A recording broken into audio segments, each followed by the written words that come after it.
It's time to get started.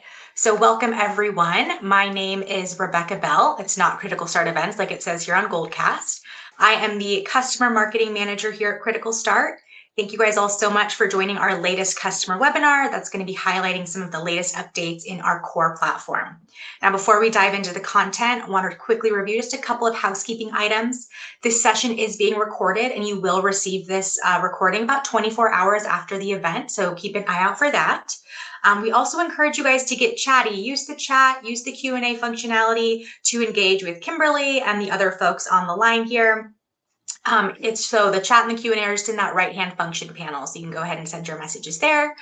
We will have Q&A at the end, so submit those and we'll go ahead and get to those there. You know, the more interactive this session, the better. Now that's really all I have for you, so we can go ahead and get to the good stuff. I'm going to hand it over to our speaker, Kimberly Graham. She's our VP of Product Management here at Critical Start. Take it away, Kimberly. Thank you, Rebecca. So it's good to be able to talk to you all. I'll be looking forward to meeting you, hopefully. I'm fairly new to Critical Start, but like I said, I'd love to get to know all of you. So feel free to ask questions.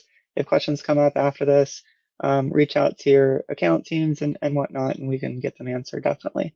But looking forward to interacting with you all. So this presentation is going to be a little bit different than maybe what you've seen before.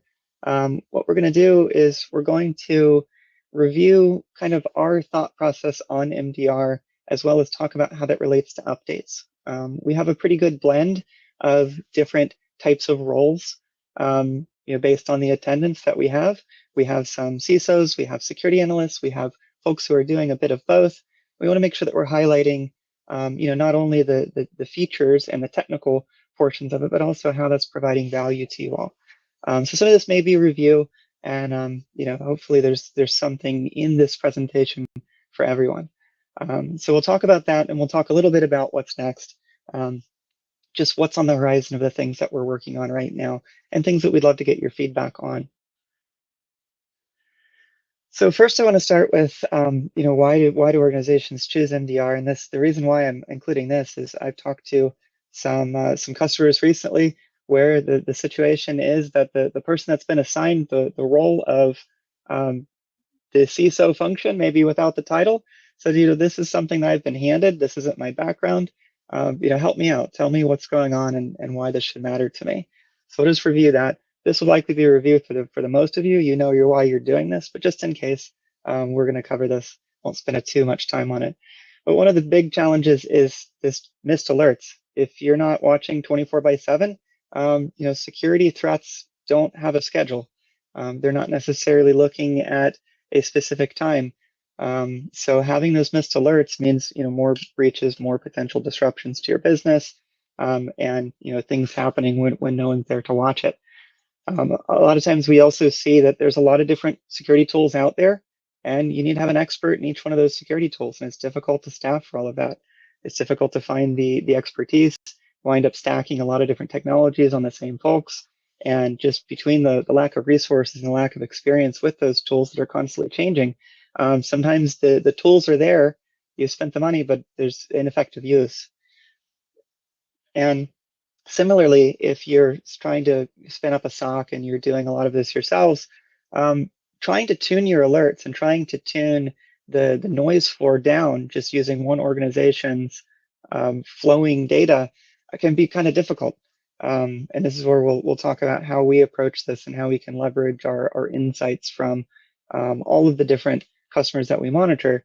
But there's a lot of inefficiencies in how these events flow. And a lot of times you see alert fatigue.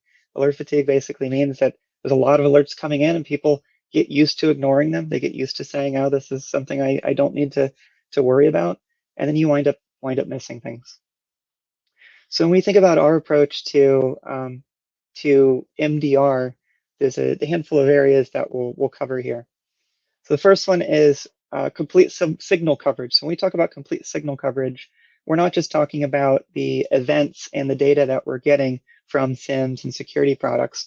We're talking also about identifying the fact that there may be assets we see in a specific event source that maybe doesn't have endpoint coverage, or as we'll talk about in a little bit, doesn't have vulnerability coverage. Those are things that we can determine and find without having to do any type of manual audits. These signals are in the noise. So we can say, okay, we found this asset. It looks like it's not covered by this endpoint, and that can help us get to that complete signal coverage. We also offer some flexibility in deployments. Not everyone's the same. It's important to make sure that we're tailoring this to your business, not just from the setup and onboarding, but also the response that we have. There'll be certain times you want us to call you, certain times you don't want us to call you. You just want us to action. Those things are something that we want to make sure is very custom tailored to exactly what you're looking for. And then we power that with our human expertise. So we do leverage tools, we leverage automation, we leverage AI, but that's not a replacement for a human that can understand the nuance and the context.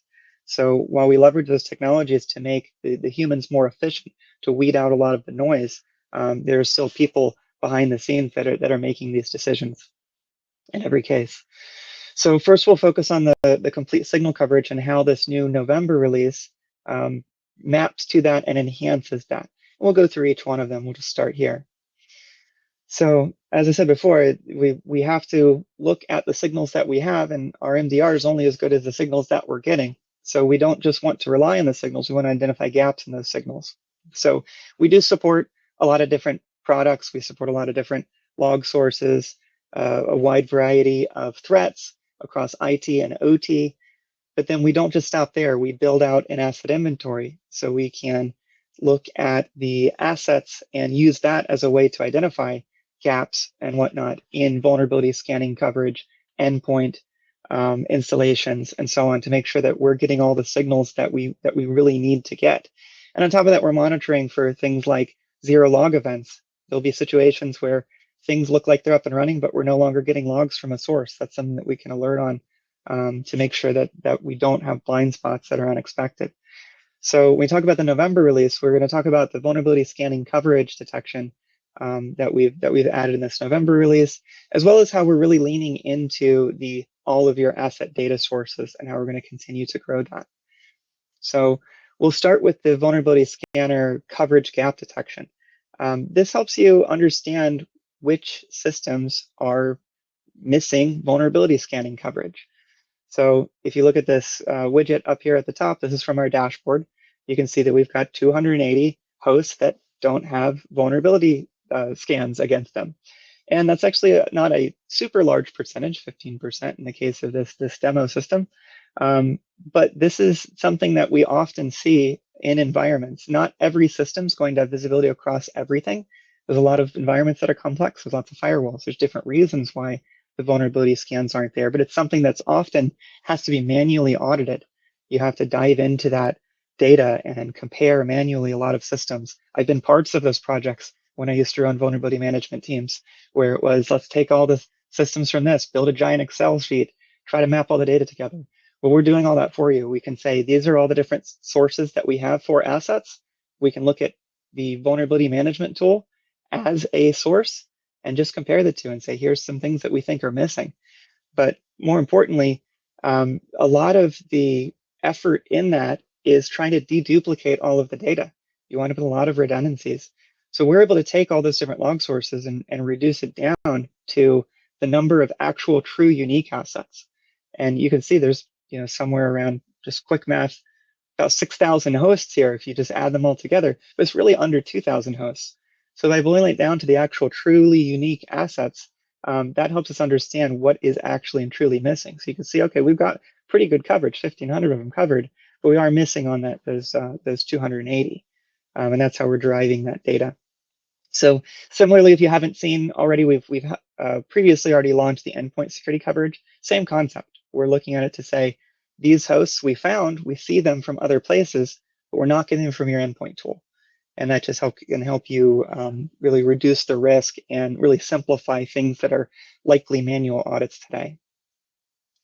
When we talk about the additional asset sources, we want to make sure that we're giving you the tools to bridge the gap between things like manual inventory processes to automated as you continue to add different types of asset sources to the platform. So I think everyone has probably been in a project of Well, we have a manual asset inventory over here and we're working on automating. We want to make sure that we can leverage those so we're not just waiting for things to be in those different systems. If you have a manually collected asset inventory, you'll be able to import that. Or if there is a specific product or tool that we don't have a direct connection to yet, we can bridge that gap as well and allow you to import that data in manually so you can start getting immediate visibility into endpoint and vulnerability coverage gaps, again, helping with those projects of moving to these deployments. Once it's in the endpoint system, you're no longer relying on manual inventories. But maybe this is a good way to make sure that your manual inventory is aligned with all the different endpoint deployments that you're expecting to see. So it's very simple import. You basically download a template, and we have different ways you can do that. You can automate it, and you just drop it in, and now you've got that data source. We treat it like any other data source. Next, we'll talk about flexible deployment and how we're enhancing that with the November release. So we say, one size fits all MDR doesn't fit all. That goes with everything that is labeled one size fits all. So we try to implement as much flexibility and customizability as we can. So things like when we look at our asset inventory, we've now added the ability, and we'll talk about this in a minute, we've had the ability to customize your asset criticality, which we use throughout the platform. So that way we can understand what's important to your business.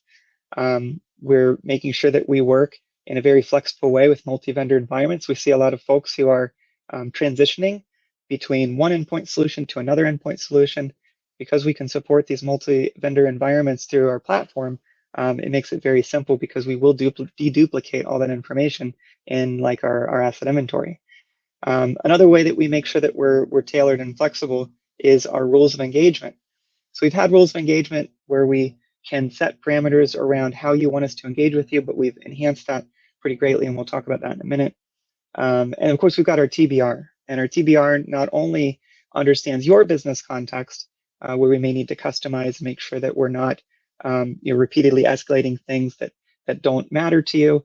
We're also able to build up a huge back catalog of behaviors that we know do not map to actual real threats, which really, really reduces the number of redundant alerts and the number of touch points and escalations that we'd have to have. So just to recap what we'll talk about here for the November release, we're going to talk about the customizable asset criticality. We'll also talk about how we're making it easier to set these rules of engagement. So first, for the response authorization rules, we've had this new UI that can let you set these rules very simply. There's only a handful of things really that most folks want to wrap around when it comes to the different rules of engagement and what is authorized, what is not authorized. And we have it in this simple form. So you can give it a rule name, you set your action type, and this could be something like quarantining a file, deleting a file, disabling a user, resetting a password. There's a slew of different action types that the SOC could perform. And we also make sure that we can differentiate between different device types. So within that asset inventory, because we're normalizing that data set, we know the difference between a workstation and a server. And you'll see also in the asset criticality where we use that. But this, you may want to authorize certain actions like a file quarantine on a workstation, maybe without calling, but maybe you want to get a call if it's a server. And we allow some other granularity. You can set different arbitrary field values. If you say, if the alert has this word in it anywhere, make sure you call us, things like that. So there's definitely some deeper customization, but that actually knocks out for most folks the vast majority of it. And you just set your workflow. Do you want us to call? Do you want us to not call you and not perform the response action? Maybe it's something that's just an escalation that we send out to you, or maybe you just want us to directly respond without calling you. And there's some different levels of customizability for, let's say it's a file quarantine of server. Maybe the right answer is to call you, get authorization, and then perform the action as soon as we get the thumbs up. And then all of those are stored, and our SOC has access to that and can leverage that as needed based on exactly your needs. If you haven't seen this today, definitely go and check it out. In terms of the asset criticality, we have a automation that lets you assign asset criticality based on different aspects of the system. So we tried to make this as simple as possible. We didn't want to just give you type some wildcards and information in here It's trying to map that to the things that would make the most sense. These Linux systems, these are, we've not really seen the world of Linux on the desktop in most environments. Usually these are servers we do let you customize based on distro. You can say these systems, we want this to be this specific criticality tier. Same for things like Windows servers, Windows clients, Mac systems, just so that way you can very broadly assign some automation. You can still override it. You can overwrite the criticalities here. If there's a specific host where you say, no, I want that to be higher, you can do that. This is just to make sure that what's coming in makes sense and has good defaults. So that can help with resolving like the endpoint and vulnerability scanning gaps. We even use it, we'll talk about this later too, we use it in prioritizing the vulnerability remediation. We also have some more automation around asset purging. So this is something that's often a manual task where you have to really curate and make sure that you're doing cleanup and hygiene tasks against your asset inventory. We have some rules here that are quite simple. It's just you can check a box here that says if the asset is no longer in the source, we trust those sources. So we want to go ahead and purge that asset from the Critical Start platform. Similarly, there may be some aging rules where it says, okay, well, if this asset actually hasn't been seen for a certain amount of time, let's go ahead and automatically purge that. That way you can, not spend the time manually going through all of this data. And then also it makes sure that your reports are accurate. When you're doing those different gap analysis on the vulnerability gaps, endpoint gaps, if you have really clean data, then you know that the data that you're looking at, when we say you're missing vulnerability scanning on these 50 assets, it's 50 assets and not just 50 that that used to be in a system and got synced in. So lastly, we'll talk about the human expertise and how we're augmenting that and making sure that we're providing you the right context and how we're leveraging some automation. So we do have personalized onboarding to make sure that we're treating you all. We are humans. You are humans. We want to make sure that we're making it as easy as possible to do things like onboarding your users. So we have some ways that we're augmenting that. We'll talk about that in a minute. We're making sure that we're helping you with continuous improvement of your security posture. And one of the things that often gets missed is something that we'll talk about in a minute. It has to do with accuracy, accuracy of reporting, not just continuous improvement of different processes and security posture, but also continuous improvement of your reporting to make sure it's reflecting the actual situation of what's going on. We have our SOC. We have a 90% retention rate, which is pretty much unheard of. And that kind of tells you how we handle things. We're not going in and throwing AI on things and saying, it's AI, we can use AI for this. Most folks don't have a 90% retention rate. I think the going rate is something like 40%. But because we have this retention rate, it's not just to show, okay, we treat our employees well, we do, but also it lets you know that we're not constantly retraining people. We're not having to onboard brand new people from the SOC constantly, having to train them, make them understand how things work and so on. We have a huge focus on training, and we make sure that those SOC folks can have career paths in other places. So that makes Critical Start a very exciting place to work. I actually have a former SOC analyst on the product team.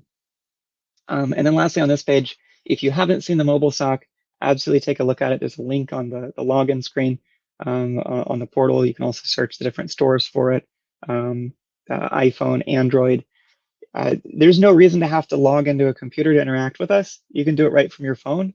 That is a lot more convenient. Everyone more or less uses their phones for everything else in their daily lives. Why not interacting with the SOC? So we're going to talk about how we're augmenting and enhancing the personalized onboarding experience. And again, we're going to talk about how we're making sure that we're in line with continuous improvement when it comes to accuracy. So this is a very simple thing, but pretty major. We have a new way to onboard that lets you use passwordless login, which means that you can get a magic link to log in, which means that there's no provisioning of accounts with default passwords. You don't have to rely on administrators to reset a forgotten password. It's very simple for someone to say, okay, well, I know my email address. Let me click request a magic link, and now they get a link that will allow them to log in. That makes onboarding a lot simpler for your users. And lastly, this is a pretty major shift that we've seen in other parts of the industry. There's a challenge when it comes to automated threat detections, and it's that they can trigger on they can accurately trigger on things that actually aren't threats. And when you have just a binary option of a false positive or a true positive, that that doesn't necessarily tell the whole story. So you can have a situation where you would never modify the detection itself. It behaved exactly as it should, but it turns out the story was that was a pen test. That was a vulnerability scan. That was something that was actually expected. We want to make sure that we're giving you insights into what is really going on in your environment. So we've introduced this benign true positive. So that alert verdict lets you know the difference between something that was originated by an actual threat or something that was actually a expected behavior, maybe even if that was determined to be expected after the fact. It gives you the ability to differentiate there without having to rely on this was a false positive. False positive to us is something that we monitor very closely, because we want to make sure that we're not detecting anything falsely. We want to make sure our detections are as accurate as possible. So this helps us understand where we are seeing false positives, if there are any, and where we're differentiating and actually detecting things properly, but maybe this didn't have a malicious cause. So this can help you with that continuous improvement to make sure that when you're doing your reporting, you're understanding these different alerts coming in within a certain amount of time, which one of these really were malicious? Are we seeing a spike in malicious threats and malicious events, or are we just doing more pen testing? That's something that you can differentiate now. So the moving a little bit beyond MDR, I'm not going to go over all the different boxes on the screen. If you have a question about anything that you see here, feel free to ask it in the Q&A section. But we do things beyond just MDR. We can round out the MDR service with some other things. You've probably heard about a few of them. I do want to dive into vulnerability management and vulnerability prioritization, where we can help you not only with our VMS, which is where we will do the vulnerability management. We also have vulnerability prioritization, where maybe you're doing the vulnerability management, but we'll help you prioritize it using some of the asset data and things that are coming in. So we're not going to do a deep dive into it, but we are going to talk about what's new in this November release. So in our vulnerability detections, we now have the remediation steps that you can take. We get these from the various vendors. We make sure that the links are there so you can get all the context that you need, because the remediation isn't always install a patch. Sometimes it is, here's a workaround. Sometimes it is change this setting. It may not be a patch at all. It may be disable this thing. But we make sure that we provide that to you, as well as links out to the advisories, links out to the different vendors, so you can focus in on, okay, what do I need to do to actually remediate this? We've also made some changes to our vulnerability risk score. So we have a vulnerability risk score that takes a look at not just the vulnerability. We have different threat feeds that we use to help us prioritize. So we understand, are these used in botnets? Are these used in ransomware? Are these actively exploited, and so on? We add that information, but we've also now added to it the asset information. So the asset criticality that we talked about that you can customize, that can impact the risk score of the individual detection. So when we say risk score, we're not talking about overall for this vulnerability everywhere it's found. It's very specific to this detection on this host. So we're looking at asset criticality. We're looking at things like the exposure. Is this an internet-facing asset? Those things. Is there an endpoint gap? If you're missing an endpoint, that's huge. That means that there may not be a way to automatically prevent a threat that may exploit that specific vulnerability. So we bump up the risk of that. And we've added some additional threat context and pulling in even more feeds and flexing the model to make sure that we're only giving you the 9s and 10s and those higher ones on the ones that really matter to you. And you have some control over that with the asset criticality to make sure that the things that you really want to see are floating to the top of that list.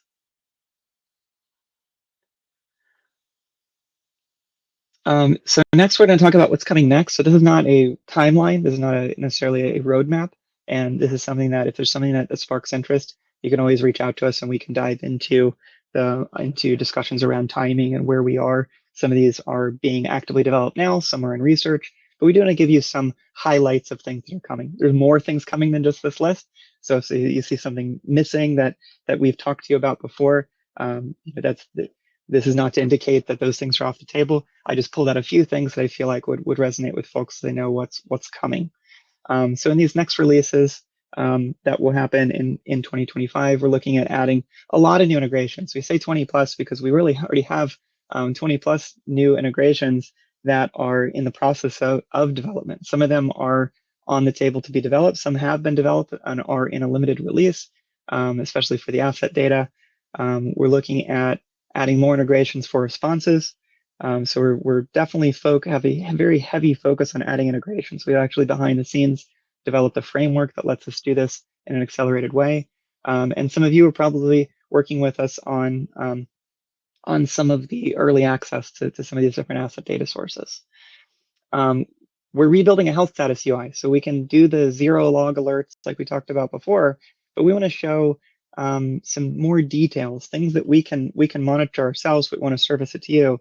The health of the integrations, the health of different API calls and touch points that we have with the different security products and the event flow or data flow, the number of assets that we're getting, things like that. Things that will wrap a number around where the health is of those events without inundating you with a lot of false positives. So we will be leveraging some machine learning and some complex things, but what you'll get is a nice little, red, yellow, or green. Is everything good? Is there something we need to look at? Is something down? We're adding some additional sources for vulnerability management and prioritization. The initial ones that we're taking a look at is Microsoft Defender, as well as CrowdStrike Falcon. We're also revamping our alerts and response UI. The search is very powerful. You can do a lot of things with it. You can do a lot of filtering. There's a lot of pivots, but it can be a bit much if someone's just trying to do some quick things and they're not as familiar with it. So we're updating that to make sure it's as easy to use as possible. And this is something that we may roll out in an early access type model, just to make sure that we're not breaking anyone's processes. We don't want to be in a situation where we're ripping and replace something we're not able to meet all the use cases. So you may see this come out in a staged way. But we are working on this and talking with customers and others to make sure that we're building an alerts and response screen that really focuses on the data that you want to see, as well as the actions that you need to take. We're working on customizable reporting. Focused on the data export piece, we will be continuing to work on customizable reporting. So the initial focus is the data export, which is more of the tabular type data. We will at some point also have some more customizations with individual reports. But right now, there is a lot of things that are basically static to the reports, like the column selection and a few other things. We want to make those flexible as we can. So if you just need another column in a report, we want you to be able to customize that and make it as simple as possible. So that's something that we're working on right now and talking to some of you on. We're working on more self-service capabilities. This is something that we've done some internal rollouts of, and we'll be working on getting this finalized for customer rollout. We want to make it easier for you to configure your SSO. So it's something that you can self-manage if you choose. And we're also working on asset visibility and vulnerability prioritization for OT. So the things that we have today, the things that you see with the asset criticality, the asset visibility, there are some data models that we need to build out for OT. OT is a little bit different than IT when it comes to how these different devices work. And then the vulnerability prioritization is a little bit different, and we'll take some different things into context. A vulnerability that's important in IT is not the same as a vulnerability that's important in OT. And we want to make sure that we're behaving in a way that makes sense and is contextual. We're also looking at integrating our vulnerability management and prioritization with the ticketing systems like ServiceNow and Jira, kind of like we do with the SOC today, making sure that we're able to easily work where your teams are working, so no one is in a copy paste world. So that's something that's ongoing as well.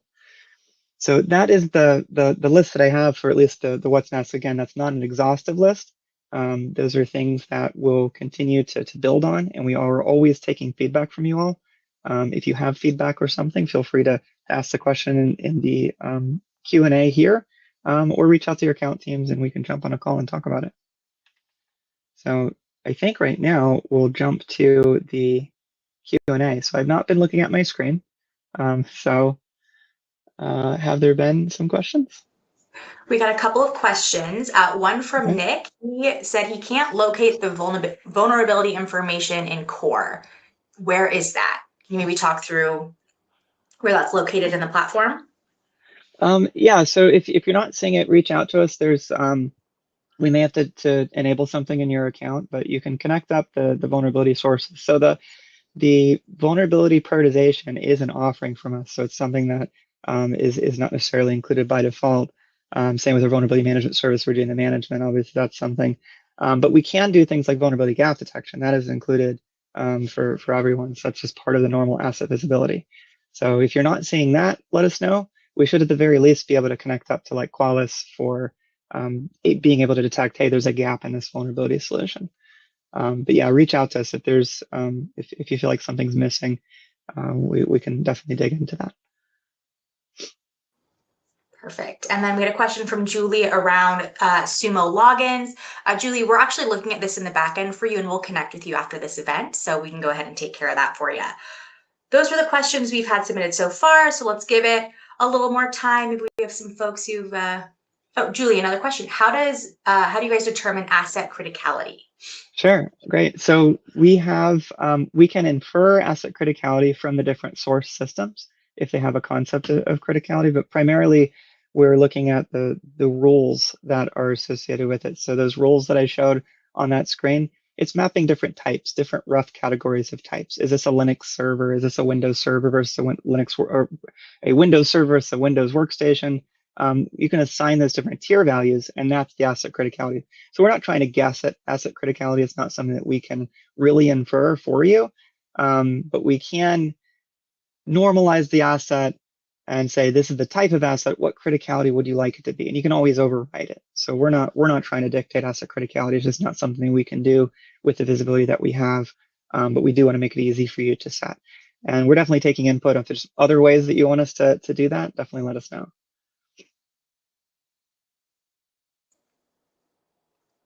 Fantastic. Well, those were all of our questions. Give it a minute or two more. So like I said at the beginning, everyone, this is being recorded. We will be sending this recording out to you after the fact. Like Kimberly mentioned, if you have any questions about any of this or want to see anything in more depth, just let us know or talk to your account team and we can definitely get some time set up with that. So I think we are good. We can go ahead and end a little early. We never know how long these are going to take. So thank you guys all so much for your time. Really appreciate it. Again, keep an eye out for an email for us tomorrow with that recording link, and then we should be good to go. Have a great rest of your day, everyone. Thank you. Thanks, everyone.